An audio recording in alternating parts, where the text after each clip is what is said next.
嗨，大家好，歡迎收睇龍老師教室。龍老師今日帶你睇詩說。大家有冇去過屯門青山呢？喺青山禪院山頂石崖上邊有一個高山第一嘅字碑，旁邊有退之兩個字。嘿嘿，有啲人就以為咦，係唔係韓愈喺屯門寫書法呢？因為韓愈字退之，原來呢個只係北宋進士鄧符協臨摹韓愈嘅石刻，後來剝落咗之後，鄧氏嘅後人再摹刻放喺呢度嘅。雖然係一場美麗嘅誤會，不過就俾香港同韓愈拉上少少關係啦。題目說了算，有人將詩說歸類為贈與體，即是以文贈人，勉勵後學。不過好明顯呢度係借題發揮。第一個詩字唔係名詞老師，而係指從詩問學。說就係古時候申述己見嘅說理文體，而詩說呢就係一篇說理嘅雜文。佢嘅目的係抨擊時弊，宣揚從詩學習嘅道理。我哋先嚟了解一下韓愈，就從蘇東坡喺韓文公廟嘅石碑呢4句話，能夠概括咗韓愈嘅一生，亦都可以睇到佢嘅性格同埋對儒家道統嘅執着。第一，文起八代之衰。韓愈同大家讀過《始得西山宴遊記》嘅柳宗元，同時係古文運動8大家之首。從佢主張文以載道，言之有物，可以睇到佢排斥唐以前浮華嘅顰詈文風，認為文章係要弘揚聖賢之道，亦都係儒家之道。第二，道濟天下之力。佢主張與儒家道統救濟天下沉溺佛老嘅思想。而詩說裏邊所講嘅傳道，唔單止係講道理，亦都係指儒家嘅道統。第三，忠範人主之路。你可以睇到韓愈係為咗振興古道儒家，不畏強權，寫咗諫迎佛骨表，反對唐憲宗迎接釋迦牟尼嘅佛骨，被貶為潮州刺史。喺上任途中，不但止自己病咗，個女死咗，自己都差啲死去啊！第四，勇奪三軍之歲。其實韓愈一生都幾慘噶，佢唔到幾歲，阿媽就死咗，3歲死老豆，後來連大哥都死埋，就由佢嫂嫂養大佢。但係佢非常刻苦自學，亦都好有才華，不但只有文韜，亦都有武略。唐穆宗鎮州發生咗叛亂，唐代派咗15萬大軍都冇用啊，後來就委派咗年過半百嘅韓愈，曉以半將，黃庭奏大義，最終令到佢折服歸順。所以可以睇到韓愈一生文武兼備，而寫書說係同作者身處於嘅時代同埋當時嘅風氣係息息相關嘅。當時嘅士大夫子弟，不論成績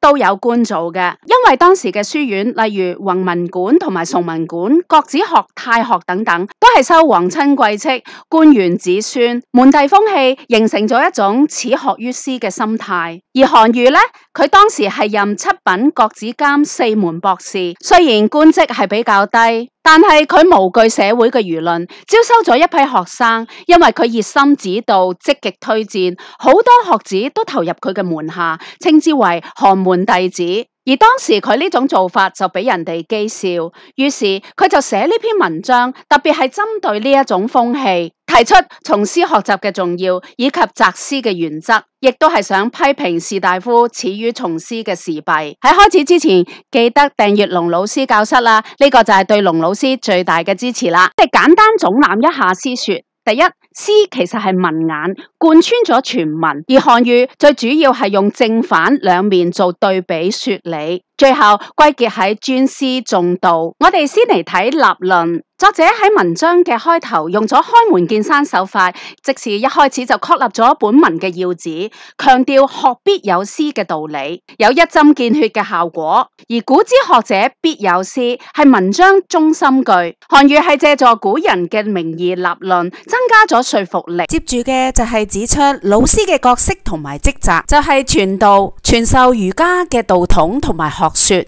之前我哋講過詩說之中所講嘅傳道，唔單止係道理，仲係指儒家嘅道統，亦都即係儒家孔子、孟子嘅哲學、政治等等嘅思想同埋學說。授業呢個授字其實就係等於剔手邊嘅授，係講授學業嘅意思，即係講授經史子集等等嘅知識。解惑呢就係解答喺傳道授業之中發生嘅疑難問題。咁點解要從詩學習係咁重要呢？第一，人並非天生就通曉咗知識，邊一個冇疑惑啊？就係人人一生之中都必定會遇到嘅困惑。第二，而師者嘅職責呢，就係為學生解惑。第三，就係如果有咗疑惑而唔向老師學習嘅話，嗰啲疑難就永遠唔會解決啦。知道老師職責嘅重要性，咁跟住落嚟所討論嘅就係擇師嘅原則啦。第一，無貴無賤，不論你嘅身份高低；第二就係無長無少，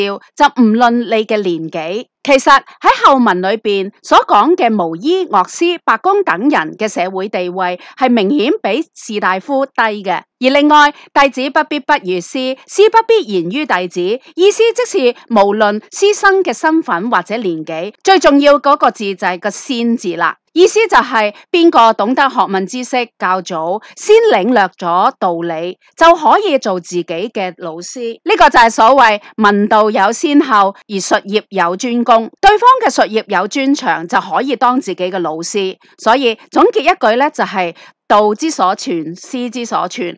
道理存在嘅地方，就係老師存在嘅地方。而擇師其實唯一嘅準則，就係對方係唔係先領略咗道理。有咗論點，跟住嘅部分就係論證啦。韓愈從反面同埋正面論證從師嘅重要性。首先係對比咗古之聖人同埋今之眾人。古之聖人嘅才智學問出眾，但係佢哋仍然樂意從師學習。對比咗今之眾人才智學問係比唔上古之聖人嘅，但係佢哋反而始於從師。個結果就係聖人更加通達道理，而一般人更加愚昧。韓愈係從佢哋嘅資質同埋學習態度對比，從而批評士大夫始於從師嘅做法不智，因為師道不傳，時人嘅疑難就唔能夠解決啦，就會變成更加愚蠢啊！作者係想論證有否從師學習係導致聖愚高下嘅關鍵。跟住係第二個對比，士大夫愛其子，為子女請老師教句讀，即是斷句朗讀。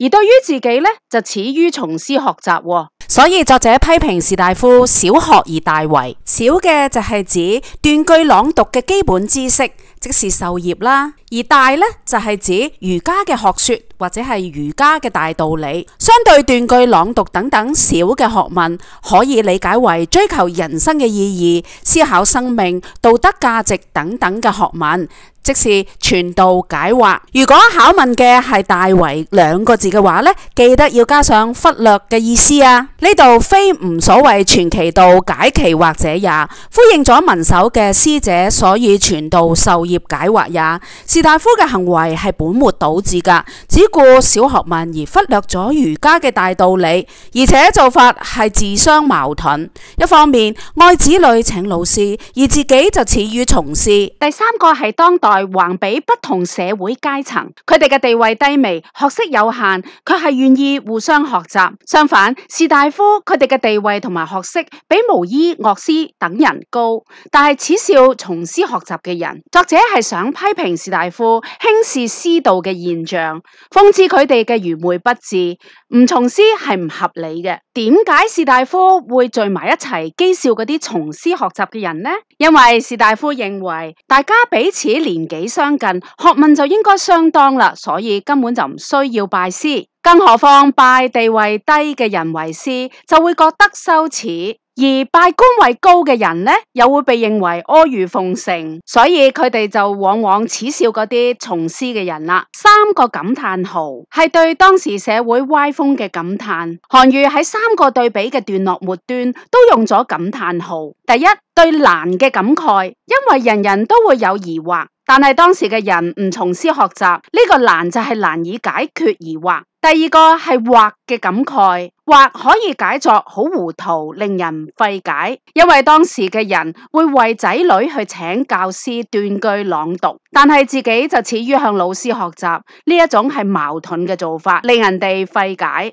第三係怪嘅感嘆，君子睇唔起巫醫、樂師、百工之流，但係智力就比唔上呢一啲能夠從師學習嘅人，令人哋覺得好奇怪。接住落嚟，韓愈從正面以孔子向不同嘅人學習為例，論證聖人無常師。所謂聖人無常師，即是聖人係冇固定嘅老師嘅。韓愈引用咗孔子嘅說話：三人行，則必有我師焉。孔子認為幾個人走埋一齊，就必定有值得佢學習嘅人。而孔子自己亦都曾經向譚子請教咗官職嘅名稱，向長宏請教音樂嘅事情，向師襄學習彈琴，向老擔即是老子問禮。試想想，好似孔子嘅古聖人都要從師問學，從而強調咗從師學習嘅重要，亦都呼應咗古之學者必有師。其實譚子等人嘅才智雖然唔及得上孔子，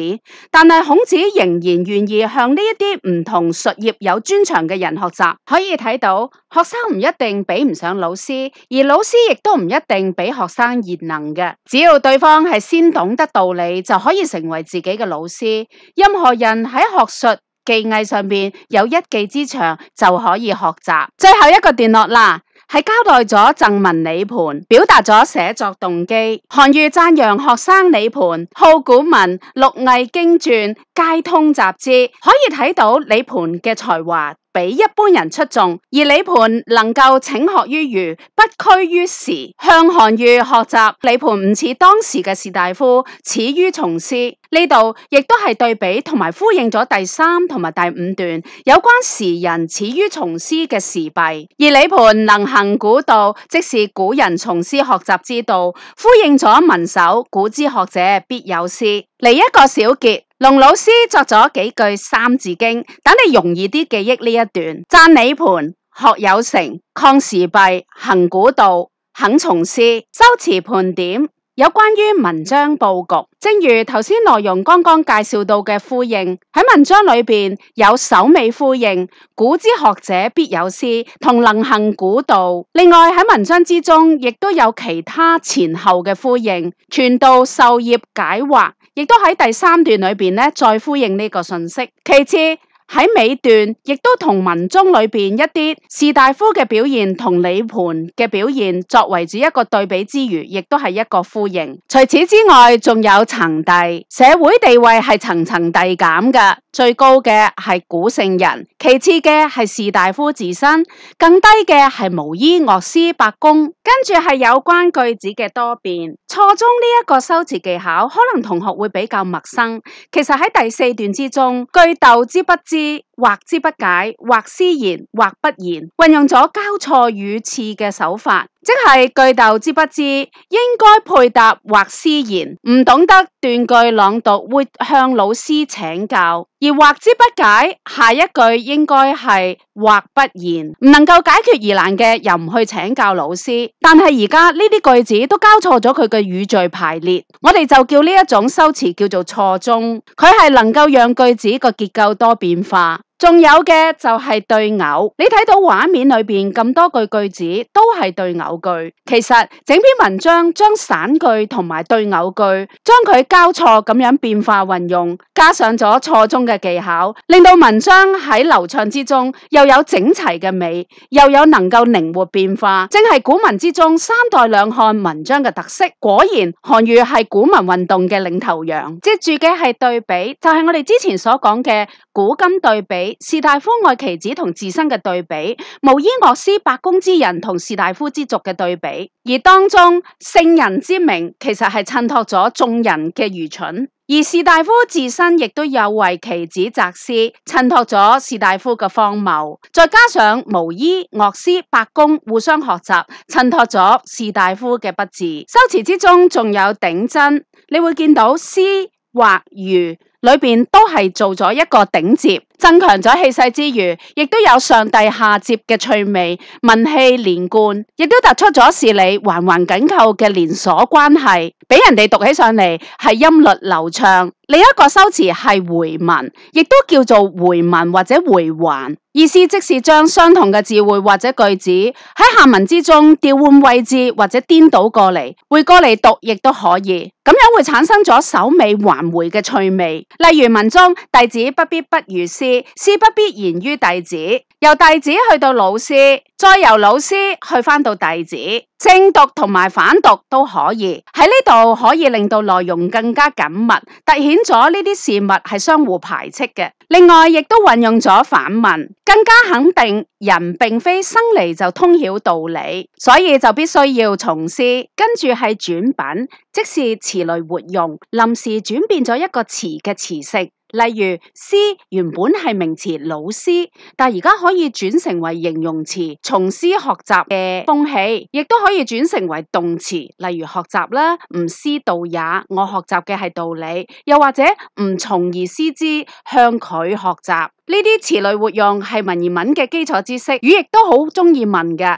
仲有一個惑字，由名詞困惑轉成為形容詞，好糊塗，令人哋不解。最後介紹嘅係比較冷門嘅示現法，呢種修辭係將見唔到、聽唔到嘅事物寫到咧可以親眼見到、聽到，活生生出現喺讀者面前。例如將士大夫之族聚集取笑人哋嘅從師場面裏邊咧嘅對話寫得好逼真，有如見其人、如臨其境嘅效果，增加咗文章嘅感染力。一圖睇晒懶人包，一齊溫一溫。喺溫習嘅時候，我哋可以將立論同埋正面說理嘅一段放喺一齊，因為佢哋都係解釋學必有師嘅觀點。好簡單，要記嘅就係論點，古之學者必有師。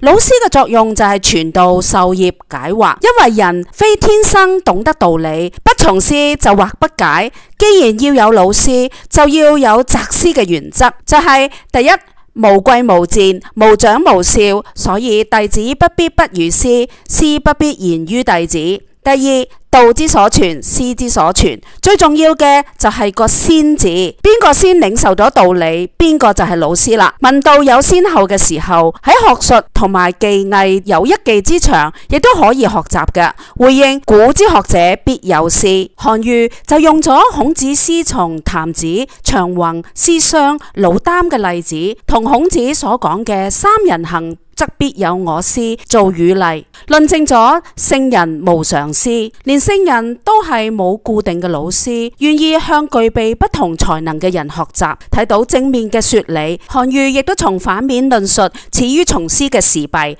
主要就係三個對比時人士大夫之俗。第一，古聖人之則出眾，仍然從師對比；今人平庸卻始於從師，造成聲譽高下嘅關鍵。第二，士大夫擇師教子女句讀，自己卻始於從師而不能解惑，小學而大為，自相矛盾。第三，巫醫樂師百工之人相互學習，士大夫之族呢，就不但止始於從師，仲譏笑從師嘅人才智不及佢哋不恥嘅低下階層。最後係寫作嘅目的超簡單，讚李盤學有成，抗時弊，行古道，肯從師，搞掂晒。希望你喜歡龍老師嘅介紹，記得訂閱同埋點讚，拜拜。